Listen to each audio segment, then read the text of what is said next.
ৰাজ্যত ডেংগুৰ আতংক। মৰিগাঁৱত ডেংগুত আক্ৰান্ত হৈ এগৰাকী যুৱতীৰ মৃত্যু ঘটিছে।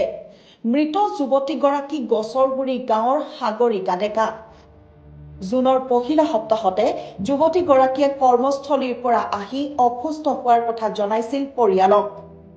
ইয়াৰ পাছতে পৰিয়ালে যুৱতীগৰাকীক মৰিগাঁও অসামৰিক চিকিৎসালয়লৈ নিছিল যদিও কোনো পৰীক্ষা নকৰিলে চিকিৎসকে বুলি দিয়ে অভিযোগ।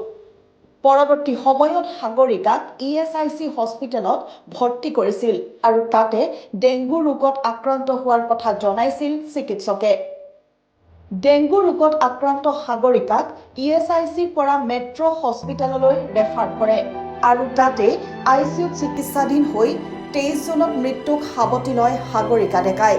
ডেংগু ৰোগত আক্ৰান্ত হৈ মৃত্যু হোৱা সাগৰিকা আছিল ৰজনী ডেকাৰ পৰিয়ালৰ একমাত্ৰ উপাৰ্জনকাৰী। উচ্চতৰ মাধ্যমিকৰ পৰীক্ষা পাছ কৰাৰ পাছৰে পৰা বিভিন্ন ব্যক্তিগত প্ৰতিষ্ঠানত কাম কৰি পিতৃ মাতৃ আৰু ভাতৃৰ সৈতে পৰিয়াল পোহপাল দিছিল যুৱতীগৰাকীয়ে। যোৱাকালি মানে মানুহজনে মাংস ভাজিবৰ কাৰণে গেছটো হেৰি কৰিবলৈ লৈছিলে, খুলিবলৈ লওঁতে গেছটো ব্ৰাছ হৈ গ'ল। গেছটো লিকুইড আছিলে, সেইকাৰণে গেছটো এনেকুৱা হ'বলৈ পালে। কেতিয়া আনিছিলে গেছটো আনিছিলোঁ আমাৰ সোমবাৰে। কোনটো কোম্পানী আনিছিলে? এই ভাৰত গেছৰ পৰা আনিছিলে। শিমলুগুৰি ভাৰত। আপোনালোকে যেতিয়া গেছটো আনিছিলে তেতিয়া আপোনালোকে গেছটো তেওঁলোকে চেক কৰি দিছিলে? চেক কৰি দিছিলে। আমিতো নাজানো, আমাৰ মানুহজনে আনিছিলেগৈ। মানুহজনক কৈছে আৰু চেক কৰি দিছে, নহয় বোলে চেক কৰি দিছোঁ বোলে, ঠিকে আছে বুলি কৈছে। আপোনালোকে এতিয়া অনাৰ পাছত গেছটো আপোনালোকে যেতিয়া চিলিণ্ডাৰ লগাইছিলে তেতিয়া গেছটো ৰেগুলেটৰ নুখোলোতেও গেছটো জ্বলি আছিলে নে আপোনালোকৰ? ৰেগুলেটৰটো নুখোলোতেও গেছটো নাই জ্বলাব।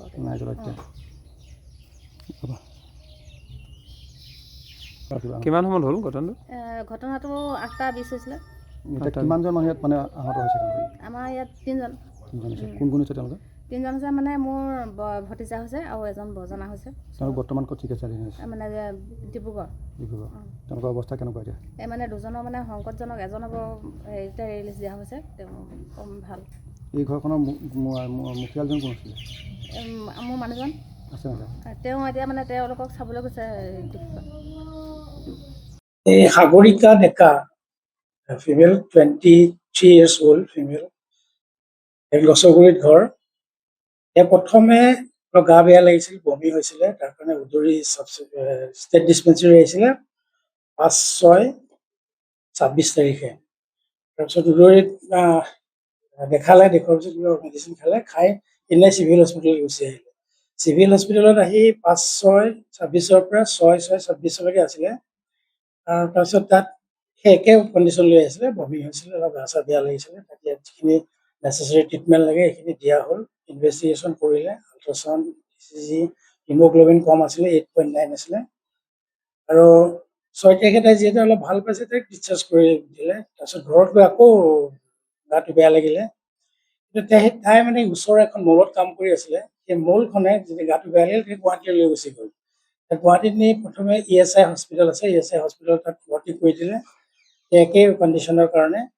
কিন্তু ESI হস্পিটেলত তাই অকণমান ৰেষ্টলেছ হৈছিল বুলি কৈছিলে, মই ইনফৰ্মেশ্যন কালেক্ট কৰোঁতে। তাৰপিছত অলপ বেজি দিয়াৰ পিছত তাই অলপ ক'ব নোৱাৰা হ'ল। হোৱাৰ কাৰণে ESI হস্পিটেললৈ তাইক মেক্স হস্পিটেললৈ ৰেফাৰ কৰি দিলে। আৰু মেক্স হস্পিটেলত আহি তাই যেতিয়া পৰীক্ষা কৰিলে, তাই ডেংগু ধৰা পৰিলে আৰু ডেংগু এতিয়া হিমৰেজিক কণ্ডিশ্যনত আছে বুলি কৈছে। আৰু তাইক লগে লগে পিছত ভেণ্টিলেশ্যনত সোমালে।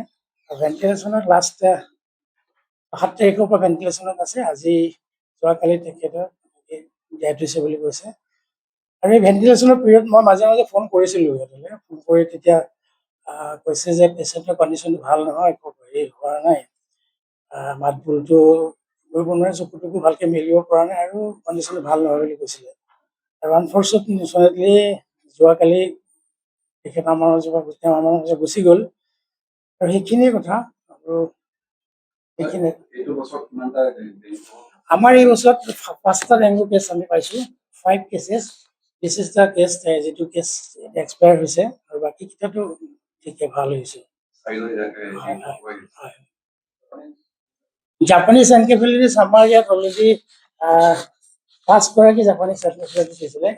অলৰেডি 4গৰাকী আমাৰ 2গৰাকী GNRCত আছে, GNRC এণ্ড GMCত আছে, আৰু এগৰাকী আছে গুড হেল্থ হস্পিটেলত, বাকী যিটো এগৰাকী আছে এইটো ৰিকভাৰী হৈছে আৰু চাৰিগৰাকী আমাৰ হস্পিটেলাইজ হৈ আছে।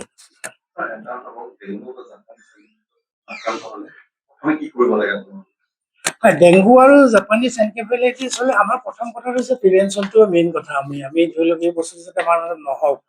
আপোনালোকে জানে যে জাপানীজ এনকেফেলাইটিছ বেমাৰটো কেনেকৈ বিয়পে।